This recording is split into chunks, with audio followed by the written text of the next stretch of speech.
Dalam kesempatan kali ini, saya akan membahas tanda-tanda rumah kita ada yang menghalangi sehingga rezeki itu terasa serak atau terasa susah untuk mendapatkannya. Simak videonya. Assalamualaikum warahmatullahi wabarakatuh. Mungkin dari teman-teman banyak yang ini video ini tentang apa ya, karena tadi di awal ya, tanda-tanda rumah kita itu ada yang menghalangi sehingga syarat untuk mendapatkan rezeki tertutup lah, aura rezeki itu tertutup. Insya Allah inilah tanda-tandanya kalau seandainya di rumah kita terjadi beberapa hal ya, sehingga akhirnya itu ke materi kita atau ke keuangan kita itu akan seret, penghasilan kita itu akan seret ya. Itu diantaranya bisa beberapa faktor. Yang pertama itu bisa terkena sihir, ada yang menzolimi ya. Ada yang menzolimi kita, di rumah kita itu disimpan sihir. Itu kalau di kalangan Cianjur ya, atau di Indonesia, sihir itu sehingga banyak sebutannya. Ada disebutnya itu santet, ada telu, ada guna-guna, ada galonggeng ya. Kalau di teman-teman di daerah kalian masing-masing kalau ada, bolehlah di komentar ya. Itu biasanya kenapa rezeki kita itu seret, diantaranya yang pertama itu kita terkena sihir, terkena dolim dari gangguan orang-orang yang dengki, yang iri kepada kita, sehingga mengirimi ya mantra-mantra, bacaan-bacaan begitulah. Itu diantaranya. Sehingga kalau kita itu di rumah ada sihir, jangankan ngepek kepada tubuh kita atau tubuh keluarga yang ada di rumah kita, itu dari pendapatan juga itu sangat mempengaruhi ya. Itu yang pertama. Dan yang kedua, tanda-tanda rumah kita akan seret dengan datangnya rezeki itu biasanya di rumah itu selalu ada perselisihan, selalu ada pertengkaran, selalu ada perselisihan yang susah untuk mendapatkan solusinya antara suami dan istri. Saya yakin banyak kejadian lah, atau banyak cerita-cerita.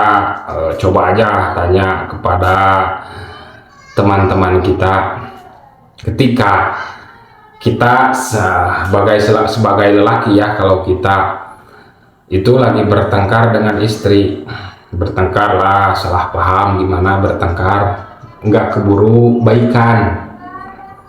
Yakin di dalam waktu hari itu pasti rezeki itu akan seret, selalu akan mendapatkan susah, pokoknya susah buat gini gitu susah. Kalau jualan pasti bakal sepi, kalau sepi. Kalau punya proyek pasti ada masalah di proyek. Kalau dagangan yang keliling-keliling ya sepi itu ya.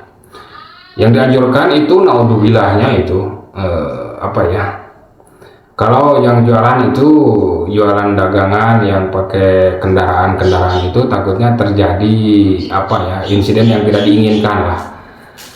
Makanya diusahakan buat teman-teman dalam keseharian sehari-hari itu, dalam berumah tangga itu harus selalu harmonis, selalu rukun, selalu damai, selalu ya begitulah rukun ya pokoknya, akur, gembira.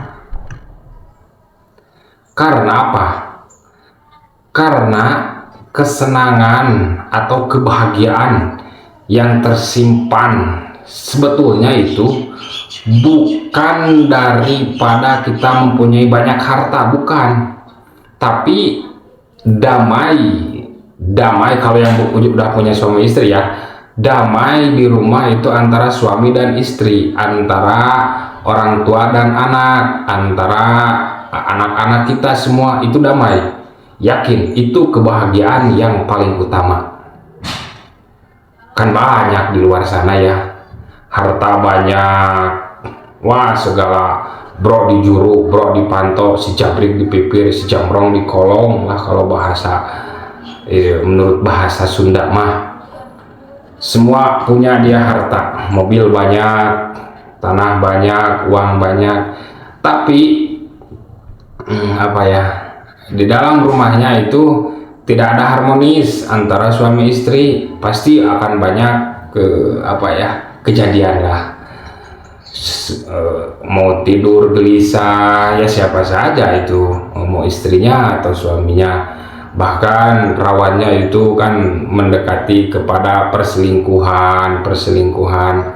Makanya saya anjurkan, ketika kita ingin rezeki kita itu terus lancar, jangan sampai dulu ke bab ke bab wirid-wirid ya, tapi perbaiki dulu diri kita ya.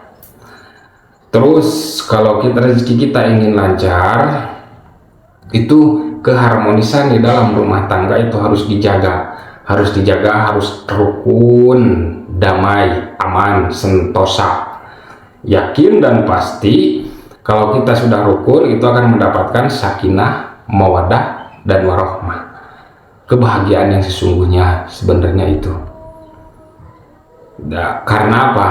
Kalaupun kita tidak punya apa-apa, susah tidak punya apa-apa gitu ya, dibilang sederhana lah, miskin, tapi kalau di dalam rumah itu selalu rukun, baik, pokoknya itu kebahagiaan yang sangat luar biasa, yang tidak akan pernah bisa diceritakan kepada orang lain ya. Percuma banyak harta kalau tidak rukun. Satu kali lagi saya ingatkan, jika rezeki kita ingin lancar, perbaiki dulu itu di dalam rumah tangganya, supaya jangan ada perselisihan yang tidak ada ujung-ujungnya, sehingga istri kita itu di dalam hatinya ada anak-unek, atau kita di dalam di dalam hati kita itu ada unek-unek, susah untuk mengungkapkan. Itu diusahakan untuk berdamai. Insya Allah ketika sudah damai itu rezeki akan lancar, diantaranya begitu ya. Jadi baru dua ya, yang tadi ketika rezeki kita itu seret atau susah gitulah, terhalangi, katanya karena sihir, dan satu ada perselisihan di dalam rumah tangga. Dan caranya yang kedua, selanjutnya yaitu terasa ini di rumah itu kenapa ya selalu sensitif, istri sensitif, kita sensitif, suami sensitif, itu insya Allah itu bahaya. Itu kedepannya itu kedepannya itu kalau kita mencari rezeki itu susah, kan selalu terhalang. Jadi ya diantaranya selalu kita harus legowo itu menerima, sabar.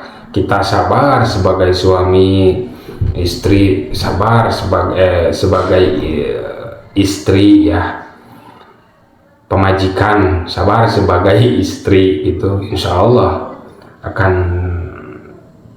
apa ya, dicepatkan, digampangkan untuk mencari rezeki itu suaminya. Yang penting, jangan coba-coba buat teman-teman kalau kita lagi bertengkar, perselisihan di dalam rumah, laju-laju kita cari nafkah, di dalam pencarian nafkah itu apa ya, nggak laku-laku atau rungsing, diantaranya itu harus diperbaiki hubungan kita dengan istri buat cowok ya. Dan buat istri juga itu kita harus legowo menerima apa, jangan terlalu sedikit tersinggung, begitulah ya. Mungkin itu saja video sekali ini. Saya belum bisa memberikan apa ya, wejangan atau memberikan amalan wirid-wiridnya, tapi kita benahi dulu diri kita ya. Jadi ketika tanda ada 3, sebenarnya itu banyak, insya Allah video selanjutnya ya kita bahas. Yang pertama itu dikarenakan kemungkinan itu ada sihir, yang kedua itu selalu kita berselisih, dan yang ketiga itu selalu sensitif antara suami dan istri yang ada di rumah itu aja lah ya. Mungkin itu video dari saya, semoga bermanfaat.